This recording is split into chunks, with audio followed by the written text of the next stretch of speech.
अत श्री बृहस्पतिवार व्रत कथा। भारतवर्ष में एक प्रतापी और दानी राजा राज्य करता था।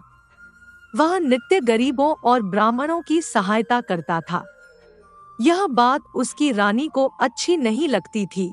वह न ही गरीबों को दान देती, न ही भगवान का पूजन करती थी और राजा को भी दान देने से मना किया करती थी। एक दिन राजा शिकार खेलने वन को गए हुए थे, तो रानी महल में अकेली थी।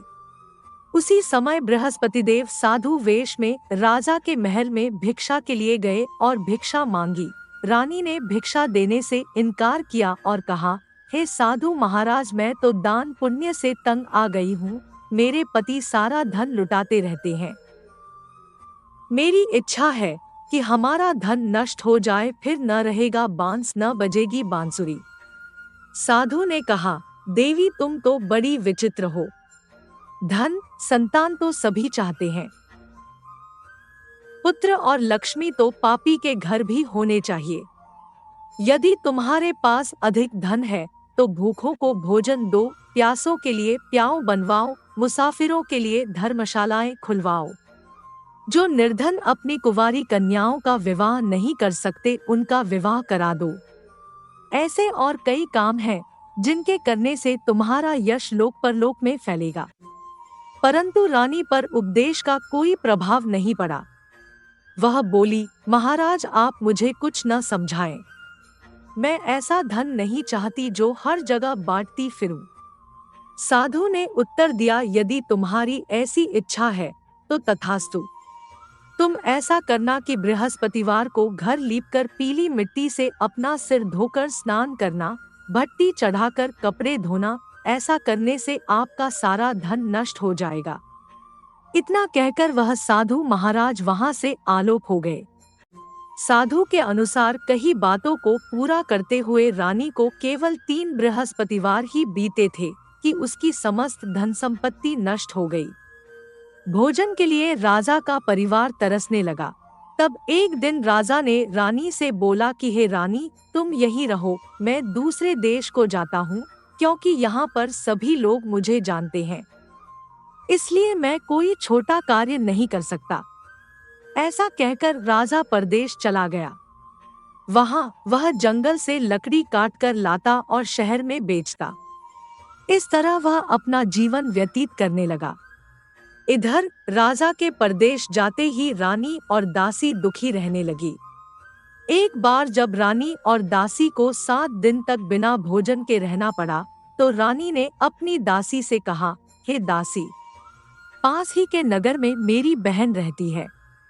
वह बड़ी धनवान है। तू उसके पास जा और कुछ ले आ, ताकि थोड़ी बहुत गुजर हो जाए। दासी रानी की बहन के पास गई। उस दिन गुरुवार था और रानी की बहन उस समय बृहस्पतिवार व्रत की कथा सुन रही थी। दासी ने रानी की बहन को अपनी रानी का संदेश दिया, लेकिन रानी की बड़ी बहन ने कोई उत्तर नहीं दिया। जब दासी को रानी की बहन से कोई उत्तर नहीं मिला तो वह बहुत दुखी हुई और उसे क्रोध भी आया। दासी ने वापस आकर रानी को सारी बात बता दी। सुनकर रानी ने अपने भाग्य को कोसा। उधर रानी की बहन ने सोचा कि मेरी बहन की दासी आई थी, परंतु मैं उससे नहीं बोली, इससे वह बहुत दुखी हुई होगी। कथा सुनकर और पूजन समाप्त करके वह अपनी बहन के घर आई और कहने लगी, हे बहन, मैं बृहस्पतिवार का व्रत कर रही थी। तुम्हारी दासी मेरे घर आई थी, परंतु जब तक कथा होती है तब तक न तो उठते हैं और न ही बोलते हैं, इसलिए मैं नहीं बोली। कहो दासी क्यों गई थी? रानी बोली, बहन तुमसे क्या छिपाऊं, हमारे घर में खाने तक को अनाज नहीं था। ऐसा कहते कहते रानी की आंखें भर आई। उसने दासी समेत पिछले 7 दिनों से भूखे रहने तक की बात अपनी बहन को विस्तार पूर्वक सुना दी। रानी की बहन बोली, देखो बहन, भगवान बृहस्पतिदेव सबकी मनोकामना को पूर्ण करते हैं। देखो शायद तुम्हारे घर में अनाज रखा हो। पहले तो रानी को विश्वास नहीं हुआ, पर बहन के आग्रह करने पर उसने अपनी दासी को अंदर भेजा तो उसे सचमुच अनाज से भरा एक घड़ा मिल गया। यह देखकर दासी को बड़ी हैरानी हुई। दासी रानी से कहने लगी, हे रानी, जब हमको भोजन नहीं मिलता तो हम व्रत ही तो करते हैं, इसलिए क्यों न इनसे व्रत और कथा की विधि पूछ ली जाए ताकि हम भी व्रत कर सकें। तब रानी ने अपनी बहन से बृहस्पतिवार व्रत के बारे में पूछा। उसकी बहन ने बताया, बृहस्पतिवार के व्रत में चने की दाल और मुनक्का से विष्णु भगवान का केले की जड़ में पूजन करें तथा दीपक जलाए, व्रत कथा सुने और पीला भोजन ही करें। इससे बृहस्पति देव प्रसन्न होते हैं। व्रत और पूजन विधि बताकर रानी की बहन अपने घर को लौट गई। 7 दिन के बाद जब गुरुवार आया तो रानी और दासी ने व्रत रखा। घुड़साल में जाकर चना और गुड़ लेकर आईं। फिर उससे केले की जड़ तथा विष्णु भगवान का पूजन किया। अब पीला भोजन कहाँ से आए, इस बात को लेकर दोनों बहुत दुखी थे। चूंकि उन्होंने व्रत रखा था, इसलिए बृहस्पति देव उनसे प्रसन्न थे। इसलिए वे एक साधारण व्यक्ति का रूप धारण कर 2 थालों में सुंदर पीला भोजन दासी को दे गए। भोजन पाकर दासी प्रसन्न हुई और फिर रानी के साथ मिलकर भोजन ग्रहण किया। उसके बाद वे सभी गुरुवार को व्रत और पूजन करने लगी। बृहस्पति भगवान की कृपा से उनके पास फिर से धन संपत्ति आ गई, परंतु रानी फिर से पहले की तरह आलस्य करने लगी।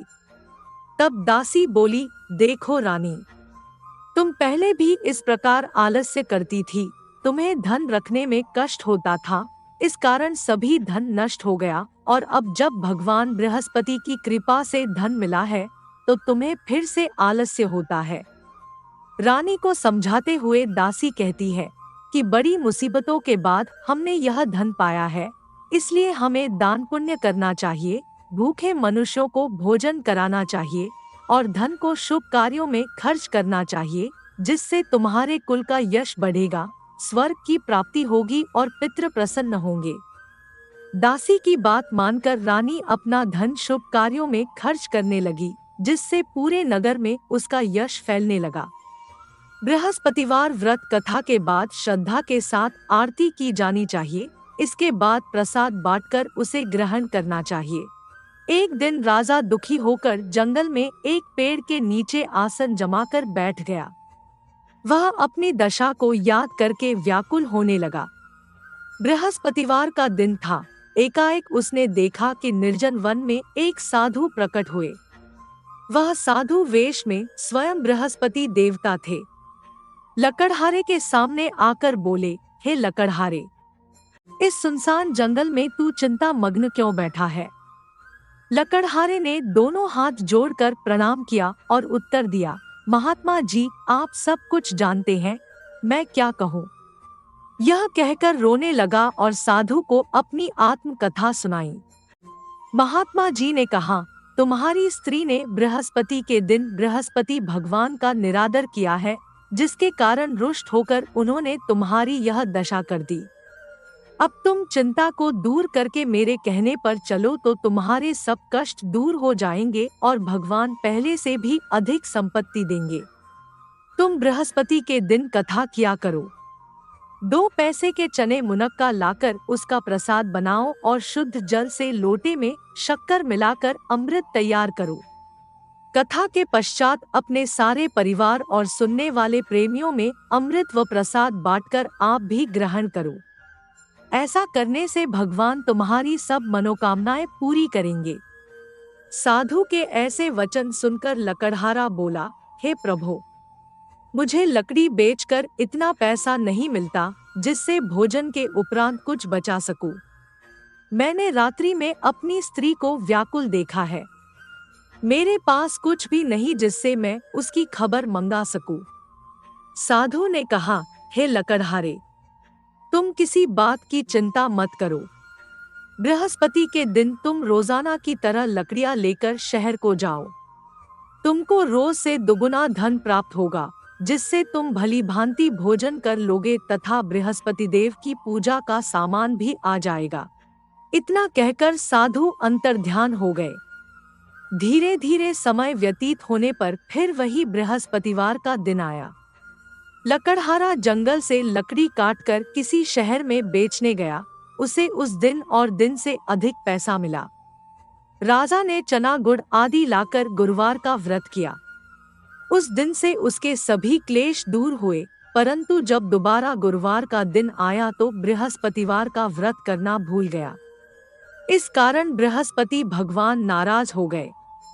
उस दिन उस नगर के राजा ने विशाल यज्ञ का आयोजन किया तथा शहर में यह घोषणा करा दी कि कोई भी मनुष्य अपने घर में भोजन न बनावे, न आग जलावे, समस्त जनता मेरे यहाँ भोजन करने आवे। इस आज्ञा को जो न मानेगा उसे फांसी की सजा दी जाएगी। इस तरह की घोषणा संपूर्ण नगर में करवा दी गई। राजा की आज्ञानुसार शहर के सभी लोग भोजन करने गए, लेकिन लकड़हारा कुछ देर से पहुंचा, इसलिए राजा उसको अपने साथ घर ले गए और ले जाकर भोजन करा रहे थे तो रानी की दृष्टि उस खूंटी पर पड़ी जिस पर उसका हार लटका हुआ था। वह वहां पर दिखाई नहीं दिया। रानी ने निश्चय किया कि मेरा हार इस मनुष्य ने चुरा लिया है। उसी समय सिपाहियों को बुलाकर उसको कारागार में डलवा दिया। जब लकड़हारा कारागार में पड़ गया और बहुत दुखी होकर विचार करने लगा कि न जाने कौन से पूर्व जन्म के कर्म से मुझे यह दुख प्राप्त हुआ है, और उसी साधु को याद करने लगा जो कि जंगल में मिला था। उसी समय तत्काल बृहस्पति देव साधु के रूप में प्रकट हुए और उसकी दशा को देखकर कहने लगे, अरे मूर्ख, तूने बृहस्पति देव की कथा नहीं करी, इस कारण तुझे दुख प्राप्त हुआ है। अब चिंता मत कर, बृहस्पतिवार के दिन कारागार के दरवाजे पर 4 पैसे पड़े मिलेंगे। उनसे तू बृहस्पति देव की पूजा करना, तेरे सभी कष्ट दूर हो जाएंगे। बृहस्पति के दिन उसे 4 पैसे मिले।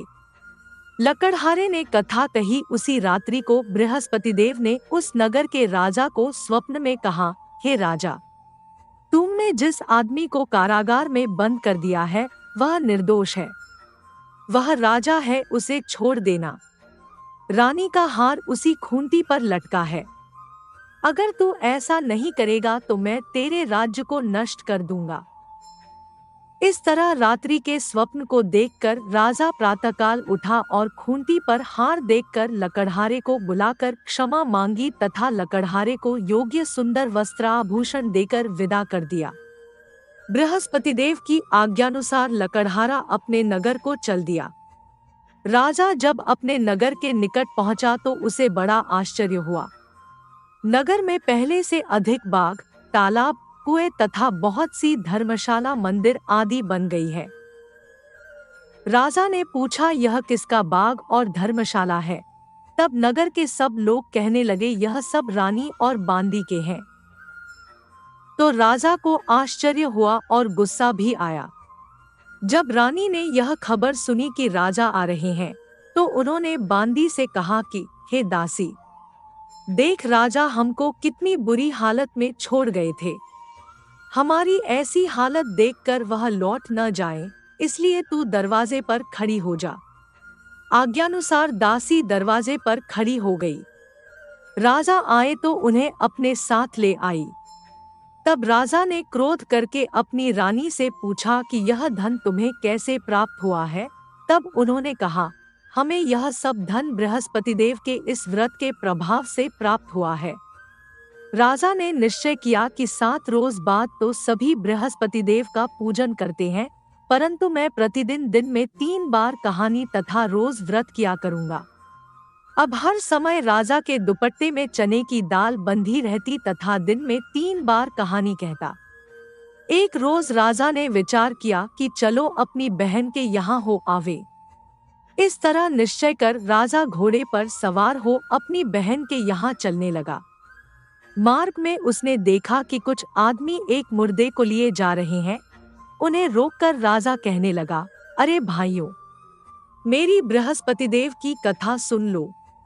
वे बोले, लो, हमारा तो आदमी मर गया है, इसको अपनी कथा की पड़ी है। परंतु कुछ आदमी बोले, अच्छा कहो, हम तुम्हारी कथा भी सुनेंगे। राजा ने दाल निकाली और जब कथा आधी हुई थी कि मुर्दा हिलने लग गया, और जब कथा समाप्त हो गई तो राम राम करके मनुष्य उठकर खड़ा हो गया। आगे मार्ग में उसे एक किसान खेत में हल चलाता मिला। राजा ने उसे देखा और उससे बोले, अरे भैया, तुम मेरी बृहस्पतिवार की कथा सुन लो। किसान बोला, जब तक मैं तेरी कथा सुनूंगा तब तक 4 हरैया जोत लूंगा। जा अपनी कथा किसी और को सुनाना। इस तरह राजा आगे चलने लगा। राजा के हटते ही बैल पछाड़ खाकर गिर गए तथा किसान के पेट में बड़ी जोर का दर्द होने लगा। उस समय उसकी माँ रोटी लेकर आई। उसने जब यह देखा तो अपने पुत्र से सब हाल पूछा और बेटे ने सभी हाल कह दिया तो बुढ़िया दौड़ी दौड़ी उस घुड़सवार के पास गई और उससे बोली कि मैं तेरी कथा सुनूंगी, तू अपनी कथा मेरे खेत पर चलकर ही कहना। राजा ने बुढ़िया के खेत पर जाकर कथा कही, जिसके सुनते ही वह बैल उठ खड़े हुए तथा किसान के पेट का दर्द भी ठीक हो गया। राजा अपनी बहन के घर पहुंचा।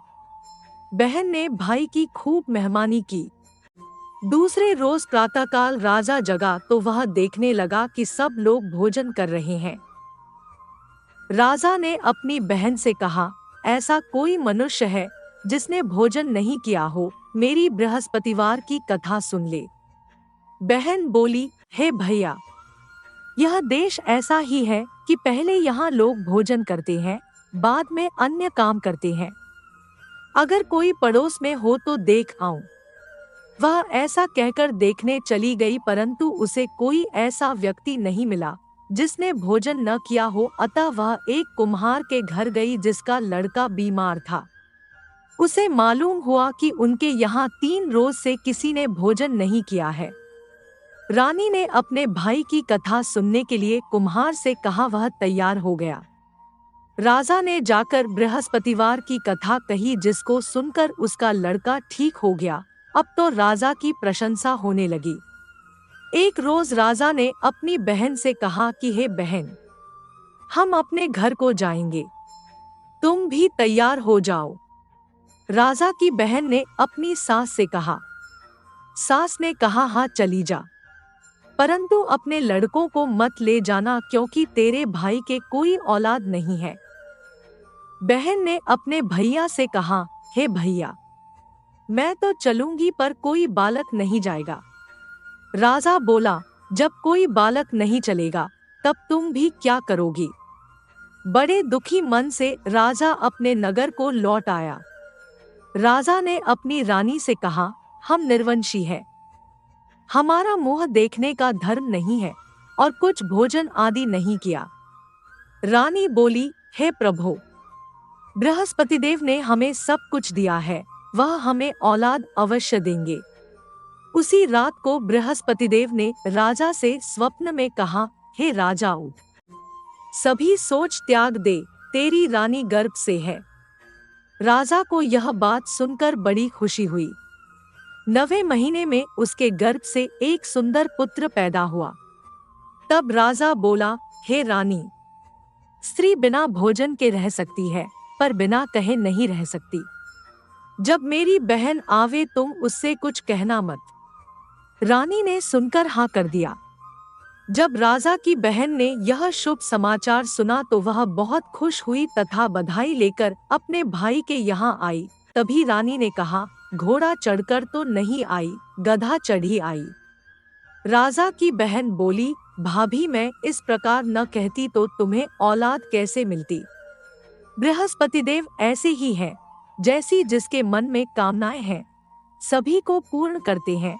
जो सद्भावना पूर्वक बृहस्पतिवार का व्रत करता है एवं कथा पढ़ता है अथवा सुनता है, दूसरों को सुनाता है, बृहस्पतिदेव उसकी सभी मनोकामना पूर्ण करते हैं। जैसी सच्ची भावना से रानी और राजा ने उनकी कथा का गुणगान किया तो उनकी सभी इच्छाएं बृहस्पतिदेव जी ने पूर्ण की थी। इसलिए पूर्ण कथा सुनने के बाद प्रसाद लेकर जाना चाहिए। हृदय से उसका मनन करते हुए जयकारा बोलना चाहिए। बोलो बृहस्पति देव की जय। भगवान विष्णु की जय।